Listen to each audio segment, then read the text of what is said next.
Bonsoir à tous et bienvenue au rendez-vous de l'information. À la une de l'actualité, insertion professionnelle des jeunes diplômés, entre reconversion et adaptation aux réalités du marché de l'emploi.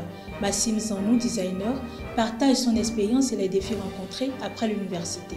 À l'international, crise sécuritaire au Mali, 2 attaques coordonnées de JNIM ont visé des positions de l'armée dans la région de Ségou, faisant plusieurs victimes et des dégâts considérables. En sport, la Fédération béninoise de football fixe au 20 septembre le démarrage de la Ligue 1 et annonce le calendrier des autres championnats avec une suspension prévue pour la CAN. Restez avec moi pour la suite.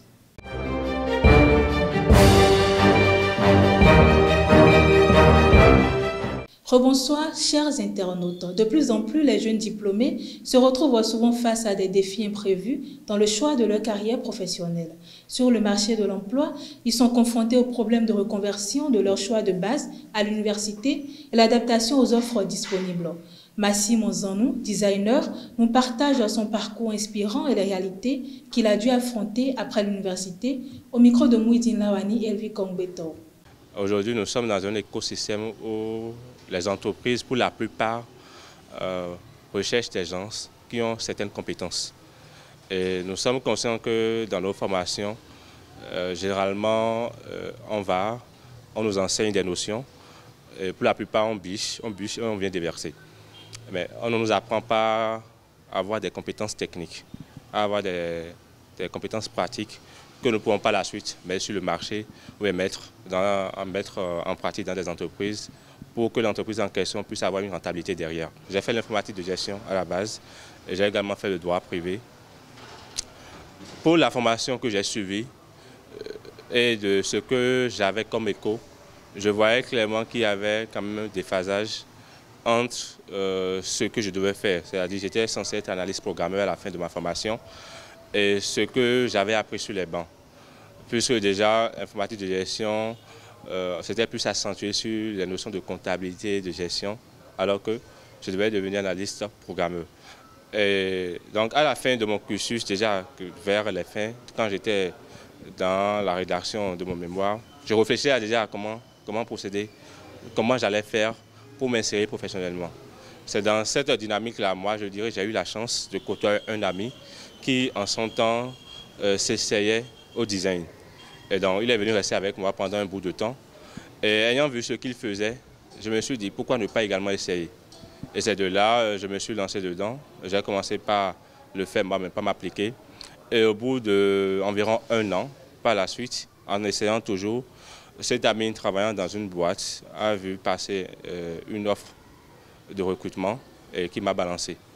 Et par la suite, malgré que je voyais en amont que je n'avais pas les compétences, c'est-à-dire la qualité du travail exigée par cette boîte-là, l'ami m'avait quand même motivé à postuler, on ne sait jamais. Donc j'avais postulé, par la suite j'ai passé l'entretien, le boss m'avait dit dans le temps que je n'avais pas le niveau, mais qu'en contrepartie, qu'ils allaient m'offrir une bourse de stage. Donc j'ai fait le stage pendant 6 mois et à la fin du stage, si bien évidemment les compétences que j'avais à l'instant T convenaient à la boîte, j'allais être embauché, travailler avec la boîte. Donc je me suis lancé dans ce pari-là et par la grâce de Dieu, au bout des 6 mois, j'avais les compétences requises et j'ai par la suite travaillé dans cette boîte-là pendant plus d'1 an, où j'ai exercé en tant que designer graphique. Et par la suite, au fait, j'étais carrément à la tête et je coachais l'équipe qui était là, les autres qui étaient là. C'était moi en fait, qui gérait tous les supports de communication et ainsi de suite. À la naissance d'un enfant, la joie et l'émotion sont souvent au rendez-vous. Mais au-delà de ces instants de bonheur, une étape cruciale ne doit pas être négligée, la première consultation pédiatrique. Pourquoi est-il indispensable de présenter le nouveau-né au pédiatre avant même de rentrer à la maison? Le docteur Daouda Amidou nous éclaire au micro de Elvi Kongbeto. Un nouveau-né, c'est un enfant âgé de la naissance jusqu'à 28 jours de vie. C'est ce qu'on appelle nouveau-né. Et cette période que je viens de vous déterminer fait partie de la période qu'on appelle la période néonatale. Et c'est une période critique. Critique pour les nouveau-nés, sinon si vous voulez les enfants. Parce que cette période est cruciale pour leur santé, leur développement et leur survie. Donc, ne pas faire consulter l'enfant par un pédiatre, vous risquez, en tant que parent, vous risquez déjà, vous êtes en train de vous amuser avec des risques médicaux graves chez l'enfant, qui sont évitables, c'est ce qui est dommage, qui sont évitables, mais en même temps, quand rien n'est fait, ça peut coûter très cher, ça peut coûter la vie même à l'enfant, parce que c'est là que tout se passe, tout ce qui doit être diagnostiqué précocement et tout, beaucoup de choses vont passer inaperçues, vous voyez, et ceux qui sont habilités à voir si l'enfant qui vient de naître se porte bien, c'est bien les pédiatres. Il faut forcément passer par eux, non pas pour dire que non, l'enfant a telle chose, on a constaté, il faut appeler un pédiatre. C'est quelque chose qui est recommandé, la consultation pédiatrique après la naissance de l'enfant. Je vais vous dire même que c'est recommandé que ça soit systématique, parce qu'il y a des choses que le pédiatre vérifie. Est-ce que l'enfant va bien? Est-ce qu'il y a telle chose qui est présente chez l'enfant? Donc, un parent qui refuse par exemple de faire consulter son enfant, son nouveau-né, par un pédiatre, court un risque, comme je l'ai dit, médicaux très grave, évitable, mais qui peut coûter même la mort à l'enfant. À Zanyanando, dans le département du Zou, la montée des eaux inquiète. Le niveau a atteint 885 cm, dépassant le seuil critique fixé à 850 cm. Les arrondissements de Pédéco et d'Ovi sont les plus touchés, avec des terres agricoles et habitations submergées par le débordement du lac Azili. La mairie a lancé recensement des sinistrés et appelle les populations à la prudence en attendant un plan d'aide. Dans la Takora, plusieurs travaux routiers sont en cours dans le tronçon Kota-Kouandé, long de 53 km. Jadis enclavé à cause de l'état dégradé des voies, le département voit se réaliser des infrastructures qui facilitent désormais la mobilité et dynamisent les activités économiques. D'autres chantiers comme Djougou-Penko, Kéro-Banikwara, Tangueta-Kobli ou encore la route inter-État Djougou-Porga avancent également au grand soulagement des populations et usagers.